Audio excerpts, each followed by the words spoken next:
오늘 우리는 열왕기하 12장 말씀을 보고 있습니다. 성경 통독반에서 열왕기하를 지금 보고 있는 것으로 압니다. 열왕기하로 넘어가면서 열왕기상하로 넘어가면서 서서히 인간 권력자들의 모습을 보게 됩니다. 권력이라는 것은 참 묘해서 우리 모든 사람은 권력을 다 추구합니다. 단지 현실이 받쳐주지 못하니까 그렇지 누구나 다 권력을 추구합니다. 왜냐하면 권력이라는 것은 의학적으로 도파민의 분비를 촉진시키고 이것이 마치 코카인과 같은 강력한 중독성을 준다 이렇게 말하고 있습니다. 권력이라는 것은 남을 내 마음대로 통제하고 마음대로 하려는 성향이 권력으로서 그래서 이것이 주는 강력한 중독이 있게 되는 것입니다. 나이가 들어서 이제 그만하셔도 되는데 80이 넘어서도 끊임없는 권력 욕구를 가지고 국회의원으로서 활동하시는 분들이 있습니다. 권력을 내려놓는 순간 찬밥이 되는 걸 알기 때문에 권력을 끝까지 죽을 때까지 지으려고 하는 것이 사람의 속성입니다. 또한 이 권력은 심지어는 부자 간에도 나누지 못하는 것이 권력이고 또 오늘 우리가 보고 있는 이 여자 왕처럼 살았던 아달랴라는 이 여인 역시 권력의 맛을 보았기 때문에 손주들을 친손주가 되죠. 친손주들을 다 죽이는 끔찍한 일을 저지르는 것 역시 권력 때문에 그렇습니다. 오늘 우리는 이 북쪽의 이스라엘과 남쪽의 유다로 나뉘어지고 남쪽 유다의 왕들의 이야기를 보고 있습니다. 열왕기는 바로 남쪽 유다의 왕들의 이야기에 집중하고 있습니다. 특별히 오늘 우리가 보고 있는 이 권력에 심취한 여인인 아달랴는 유다의 왕이지만 유다의 7번째 왕처럼 산 여인이에요. 이 왕을 포함해서 유다는 20명의 왕으로 보고 있는데요. 7번째 왕인 이 아달랴라는 여인은 결국은 북쪽에서 온 아합의 딸이 됩니다. 아합과 이세벨 사이에 낳은 딸이 아달랴이고 아합은 남북 왕국의 모든 왕들 중에 가장 악한 왕이 아합 왕이었고 남북 왕국 중에 가장 악한 왕비가 이세벨이었어요. 그래서 가장 악한 왕과 가장 악한 왕비 사이에 나온 딸이 아달랴이고 이 아달랴가 유다로 시집을 오게 됩니다. 그래서 유다를 망가뜨리는 일을 하는 역할을 한 것이 바로 이 아달랴라는 여인입니다. 우리가 열왕기 상하를 보면 끊임없이 나오는 이야기가 남북 간의 전쟁이 끊어지지 아니하였다는 이야기가 분열 왕국 초기에 계속해서 나옵니다. 르호보암, 아비야, 아사 그리고 여호사밧에 이르기까지 남북 간에는 끊임없는 전쟁이 있었고 이 전쟁을 종식시키기 위해서 아합의 왕, 유다의 왕 여호사밧이라는 선한 왕입니다. 여호사밧이라는 선한 왕은 북이스라엘의 아합과 사돈을 맺습니다. 그래서 여호사밧 왕은 아들 여호람과 그리고 북이스라엘 아합의 딸인 아달랴를 며느리로 받아들이면서 평화를 유지하려고 하였던 것입니다. 한마디로 정략 결혼을 한 것입니다.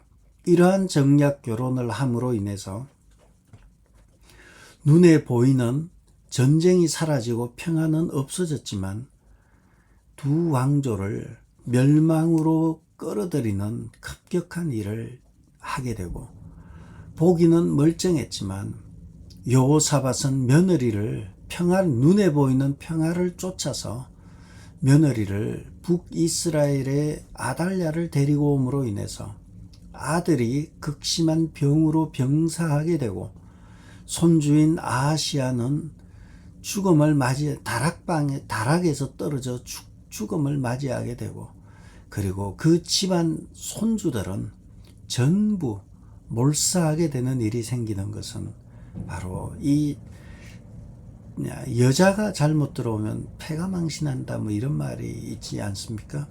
며느리 잘못 들여서 유다를 쑥대밭으로 만든 왕이 여호사밧이에요. 그런데 유다의 4명의 성군 중에 한 사람이 또 여호사밧이에요. 남유다의 여호사밧이라는 선한 왕이었지만, 선한 왕인 그가 정략적인 이유로 국가 안보와 화평을 원해서 북이스라엘과 사돈을 맺음으로 갈등을 해소하려고 하였던 것입니다. 여러분, 우리의 진정한 갈등의 해소는 하나님과의 관계에서 해결을 해야 되지, 눈에 보이는 것을 쫓아서 이렇게 저렇게 방법을 쓰는 것은 옳은 방법이 아닙니다. 여호사밧은 선한 왕이었지만 결국은 눈에 보이는 것을 쫓아서 보함직도 하고 먹음직도 한 것을 쫓아서 사돈을 맺음으로 결국은 유다를 큰 제약의 수렁으로 끌고 가는 계기가 된 것입니다. 하나님을 택한다는 것은 어떤 때는 고단한 광야길 같고 어려운 길, 사망의 음침한 골짜기를 지나는 것 같지만 그곳은 가장 안전하고 가장 완전한 길이 됩니다. 선한 왕 여호사밧의 실수는 하나님을 신뢰하는 것 같지만 눈에 보이는 평화를 쫓아서 결정적인 실수를 함으로 인해서 정략결혼이라는 사돈을 맺는 실수를 함으로 유다를, 자기의 자녀들이, 온 유다가 어렵게 되는 계기를 제공한 것입니다. 우리는 신앙생활 한다고 하면서 하나님을 잘 믿는다고 하면서도 때로는 아주 엉뚱한 일을 할 때가 있습니다. 그것은 눈에 보이는 것을 쫓아서, 현실적인 것을 쫓아서 행할 때에 아주 엉뚱한 일을 하게 됩니다.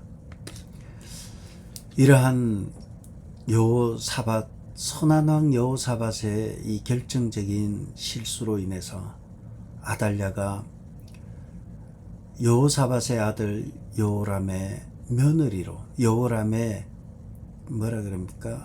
처로, 아들의 처로 며느리로 들어오게 됩니다. 그 결과 어떤 일이 벌어졌는가 하면 열왕기하 8장 18절에 보면 그가 이스라엘의 왕들의 길을 가서, 그는 누군가 하면 바로 여호사밧의 아들 여호람이 됩니다. 바꿔 말하면 아달랴의 남편이 되죠. 악한 아달랴의 남편인 여호람 왕은 이스라엘 왕들의 길을 가서 아합의 집과 같이 되었다. 결국은 악한 왕이 되었다는 것이죠. 왜냐하면 성경은 이에 대해 답을 주고 있어요. 왜냐하면 이는 아합의 딸이 그의 아내가 되었습니다. 아합의 딸이 시집 옴으로 인해서 집안이 망하는 거죠. 며느리를 잘 얻어야 된다는 것이죠. 그가 여호와 보시기에 악을 행하였다. 그리고 이 여호람은 악한 병, 나쁜 병에 들어서 시름시름 앓다가 죽게 된 왕이 이 여호람입니다. 그리고 나서 아달랴는 남편 왕이 죽고 난 이후에 아들 아하시아가 왕이 되는데요. 아들 아하시아도 엄마의 영향을 받게 됩니다. 그래서 남편뿐만 아니라 아들 왕 아하시아도 열왕기하 8장 27절에 보면 아하시아가 아합의 집의 길로 행하여 아합 집과 같이 여호와 보시기에 악을 행하였다. 그래서 아합의 집과 같이 악을 행하였음을 말하고 있습니다. 그리고 이 아하시아도 다락에서 떨어져서 죽게 되는 일을 경험하게 됩니다. 이러한 북쪽 이스라엘의 아합의 집과 남쪽의 여호사밧과 여호사밧의 아들과 손주들이 왕이 될 이 시점에 활동했던 선지자가 엘리야 선지자였고, 엘리야 선지자는 최악의 시대에 등장했던 왕이었습니다. 선지자였습니다.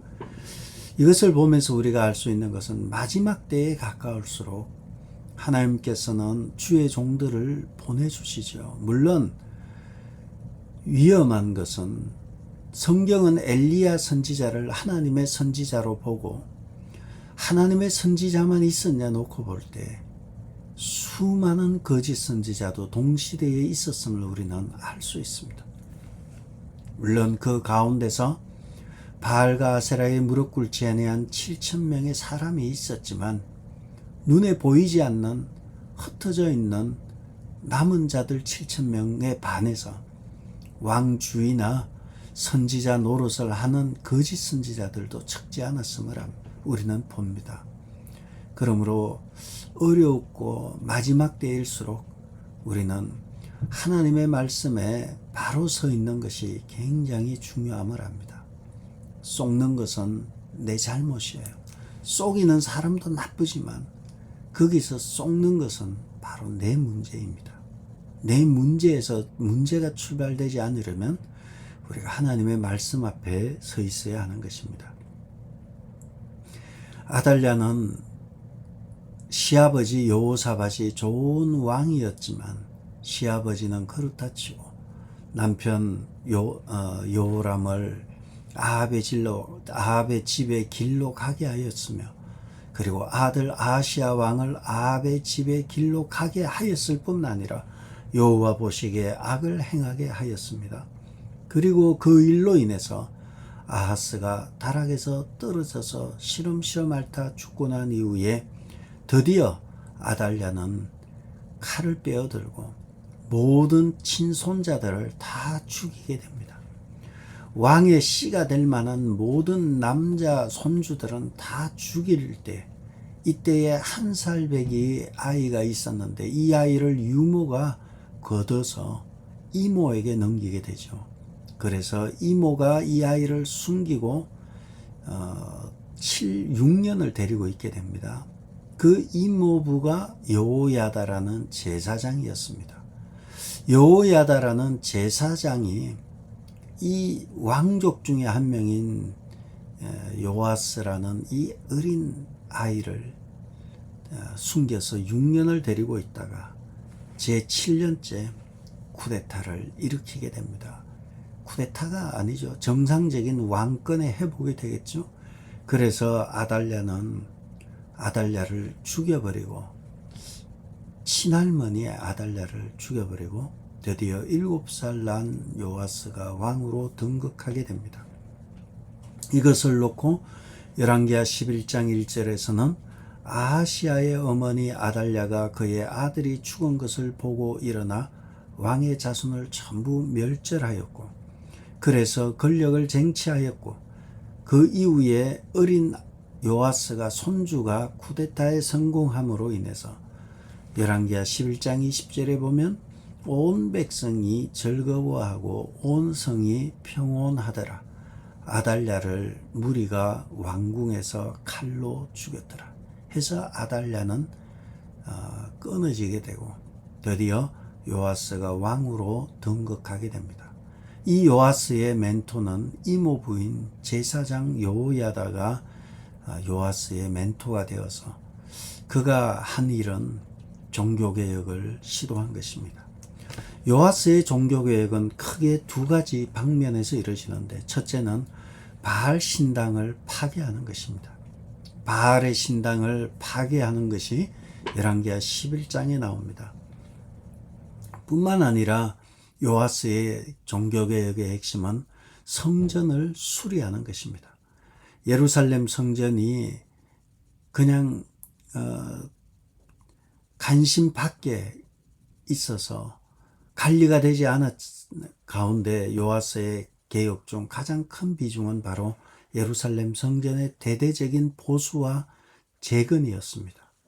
특별히 비용이 많이 들어가기 때문에 성전에 헌금함을 만들어 놓고 그 헌금을 통해서 거기에 헌금을 통해서 일하는 자들, 여호와의 성전을 맡은 자의 손에 넘기고 일하는 자에게 주어 그것으로 여호와의 성전을 수리하게 하였다 해서 요아스는 선명하게 바알 신당을 제거하고 또한 여호와의 성전을 보수하고 재건하는 일에 집중하였습니다. 그렇지만 12장 3절에 오늘 우리가 읽은 말씀에 보면 다만 산당들을 제거하지 아니하였으므로 백성이 여전히 산당에서 제사하며 분향하였더라. 요아스의 가장 큰 실책은 산당을 제거하지 아니하므로 산당 제사가 일어났다는 것입니다. 신명기에 언급한 대로 솔로몬 왕 때 성전을 건축해서 산당 제사가 아니라 중앙 성소 제도가 있었지만 이 솔로몬으로 인해서 중앙 성소 제도, 솔로몬이 참 이런 면에서 바르지 못했던 것이 중앙 성소인 성전을 재건해 놓고 성전을 건축한 장본인이 중앙 성소에서 제사를 드리지 아니하고 산당 제사를 허용했다는 것이 솔로몬의 가장 큰 실책이에요. 솔로몬은 잠언과 전도서를 쓰고 시편도 한 편 쓰고 많은 신앙적인 영향을 미쳤지만 그의 실책은 바로 그가 하나님께 지혜를 구할 정도로 한때는 뜨거웠지만 그의 말년으로 갈수록 성경은 애굽의 여인을 사랑하였을 뿐만 아니라 이방의 여인들을 많이 사랑하여서 후궁이 700명이고 첩이 300명으로 합쳐서 1000명이나 되는 여인을 데리고 있었던 사람이 솔로몬이었어요. 그 1000명의 여인이 다 이스라엘 사람도 아니고 이곳저곳에서 온 사람들이다 보니까 자기들의 신들을 가져오게 되고 그들이 산당에서 제사를 드리게 허용함으로 인해서 이스라엘 온 땅을 산당 제사를 시작하는 중앙 성전을 건축한 이후에 또한 산당 제사도 함께 풀어버리는 이러한 끔찍한 일을 한 것이 솔로몬이었습니다. 솔로몬에게 하나님은 2차례 걸쳐서 경고를 하셨지만 솔로몬은 그 경고를 받지 않았고 그래서 하나님이 솔로몬에게 말씀하셨습니다. 내가 반드시 내 나라를 찢어서 내 신하에게 주리라. 나라를 찢어버리겠다. 그 말씀대로 솔로몬 이후에 남유다와 북이스라엘로 나라는 나누이게 되었습니다. 솔로몬 이후에 수백 년 동안 내려왔던 산당 제사로 인해서 요아스 왕은 나름대로는 개혁을 한다고 하면서도 철저한 개혁보다는 산당 제사는 허용해 두었던 것입니다. 수백 년 동안 지속된 습관이 있었기 때문에 이것을 내버려 두었던 것입니다. 우리가 신앙생활을 잘 한다고 하면서 여전히 내 속에 수백 년 동안이나 오래된 것과 같은 이 재성은 끌어안고 신앙생활합니다. 그래서 우리는 하나님의 생각인가 내 생각인가 하나님의 뜻인가 내 뜻인가 이러한 속에서 언제나 하나님의 이름을 부르짖으면서도 내 자존심과 내 생각과 내 계획이 앞서는 것입니다. 믿음 생활하면서도 인간의 한계 속에서 살아가는 것입니다. 열심히 뜨겁게 신앙생활합니다. 제가 받은 충격이 그런 것들에 있었어요. 뜨겁게 두 손 들고 찬양하면서 그냥 눈물 흘리면서 기도하지만 교회를 나오게 되면 입에는 욕을 하는 사람도 봤어요. 욕하고 저주를 퍼붓는 사람도 있고요. 신앙생활을 한다고 하지만 대학생들 중에도 아마 적지 않은 대학생들이 컨닝은 제가 아니라 그냥 이건 남들 다 하는 거니까 남들 다 하는 거니까 하게 되고요.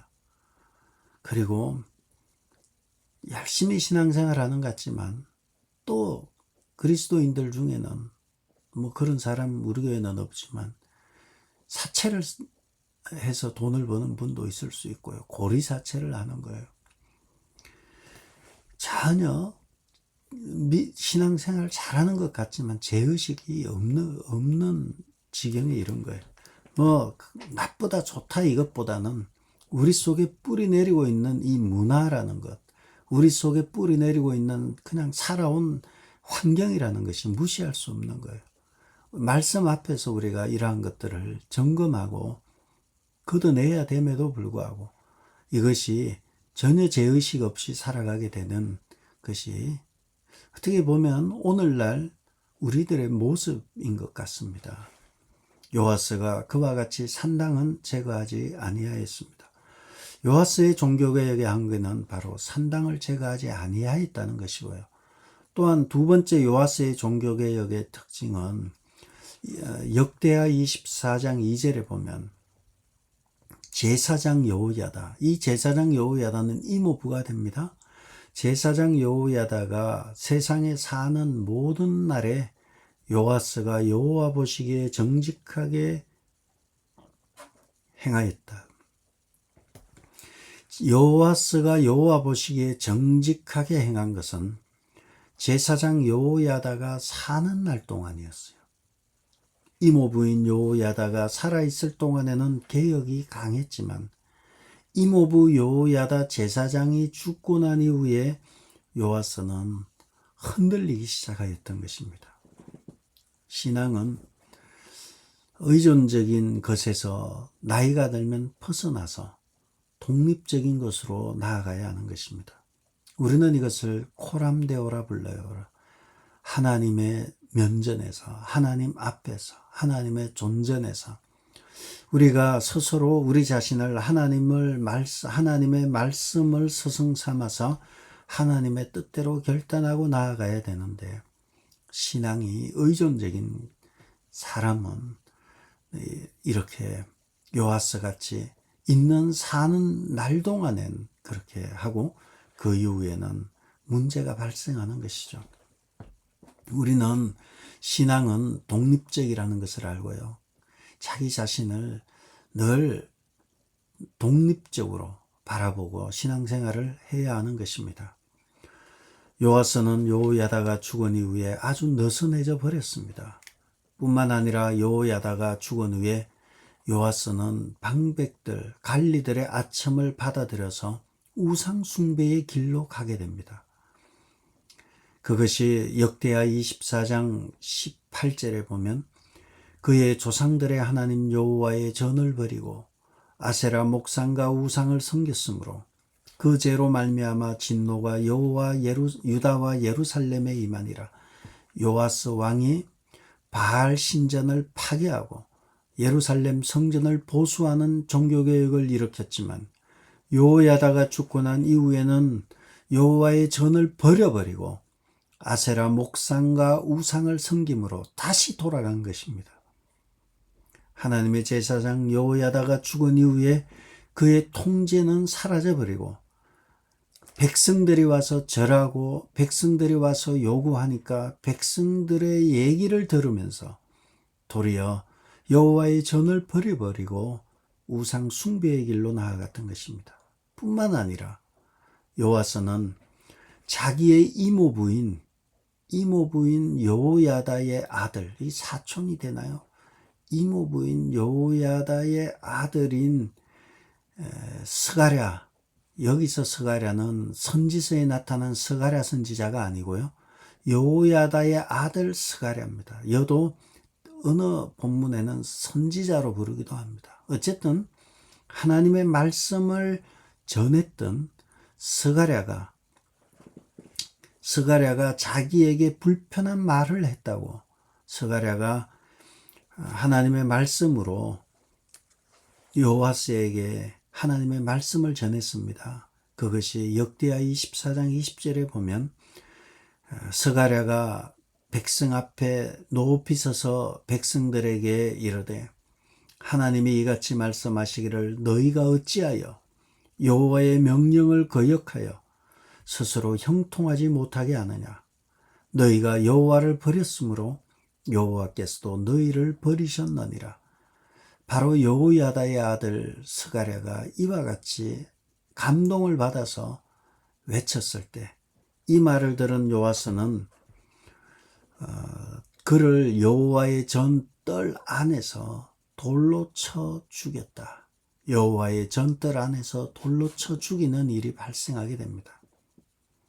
여호야다, 제사장 여호야다가 죽고 난 이후에 요아스는 여호와의 전을 버리고 아세라의 목상을 섬기는 다시 옛날로 돌아가게 되었고, 여호야다가 죽고 난 이후에 어쩌면 자기하고 함께 이모부 밑에서 자랐던 사촌인 어쨌든 그 친척을 돌로 쳐 죽이는 끔찍한 일을 저지르게 되었습니다. 이러한 모든 것 속에 숨겨져 있는 것은 종교개혁을 한 것도 백성들이 와서 아첨하는 것도 모두가 다 하나 같습니다. 그것은 바로 사람들의 인정을 받는 것이었습니다.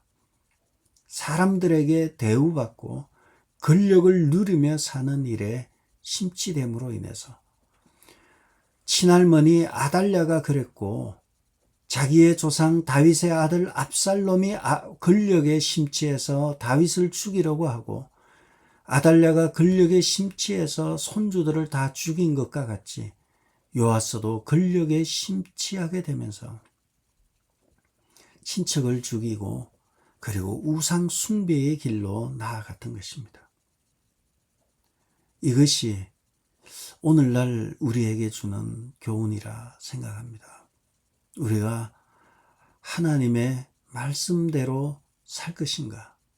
아니면 사람들의 대우를 받고 살 것인가? 권력을 쫓는다는 것은 민심을 쫓고 사람들의 대우를 받는 길로 간다면 우리는 하나님의 인정을 받는 길로 가야 할 것입니다. 하나님은 무엇을 인정해 주십니까? 하나님은 이름 없이 빛도 없이 남들이 알아주지 않지만 낮은 자리로 내려가서 하나님이 알아주는 그곳에서 조용히 섬기는 그러한 일들을 주님은 기뻐하십니다. 이와 같이 신앙생활 할 때에도 그렇습니다. 누가 알아주고 안 알아주고의 문제가 아니라 하나님께서 기뻐하시는 일이라면 욕먹는 일이라 할지라도 비난을 받는다 할지라도 묵묵하게 자기 길을 가는 그러한 신앙을 가진 자, 그가 하나님 앞에 여호와 보시기에 정직하게 행하였다는 것입니다. 언제까지인가 여호야다가 사는 모든 날 동안에 여호와 보시기에 정직한 것이 아니라 내 인생 통틀어서 내 인생 여정 전체를 끝낼 때까지 여호와 보시기에 정직하게 행하는 삶이 될 것입니다. 그러므로 우리의 생각은 사람들이 생각하는 것과 반대의 길로 가야 하는 것입니다. 인정받는 그 길이 아니라 하나님 앞에 인정받는 길, 사람들에게 인정받는 것이 아니라 하나님께 인정받는 그 길로 하나님과의 약속을 중시 여기면서 최선을 다해서 그 길로 가는 바로 그 사람이 여호와 보시기에 정직하게 행한 사람이 될 것입니다. 이러한 정직하게 하나님 보시기에 정직하게 행하는 여러분들 되셔서 하나님 나라에 있을 때 정말 기쁨으로 그의 나라에 이르는 그런 귀한 여러분들 되시기를 주의 이름으로 축복합니다. 기도하겠습니다. 아버지 하나님,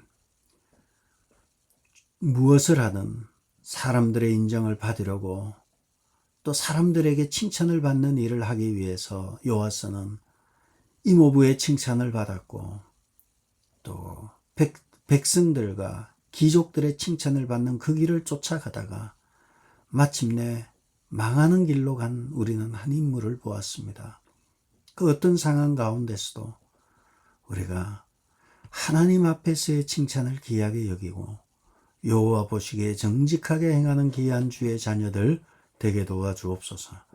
특별히 아버지 하나님, 오늘도 또 우리 성도들 이 모양 저 모양으로 주어진 일들을 감당하여 살아나갈 때 우리 하나님께서 함께 하시고 복 주셔서 모든 일들을 순탄하게 함께하여 주셔서 좋은 결과를 얻는 복된 하루가 되게 도와주옵소서. 예수님의 이름으로 기도드렸습니다. 아멘. 하늘에 계신 우리 아버지여, 이름이 거룩히 여김을 받으시오며 나라의 마옵시며 뜻이 하늘에서 이룬 것 같이 땅에서도 이루어지이다. 오늘 우리에게 일용할 양식을 주옵시고 우리가 우리에게 죄지은 자를 사하여 준 것 같이 우리 죄를 사하여 주옵시고 우리를 시험에 들게 하지 마옵시고 다만 악에서 구하옵소서. 나라와 근세와 영광이 아버지께 영원히 있사옵나이다. 아멘.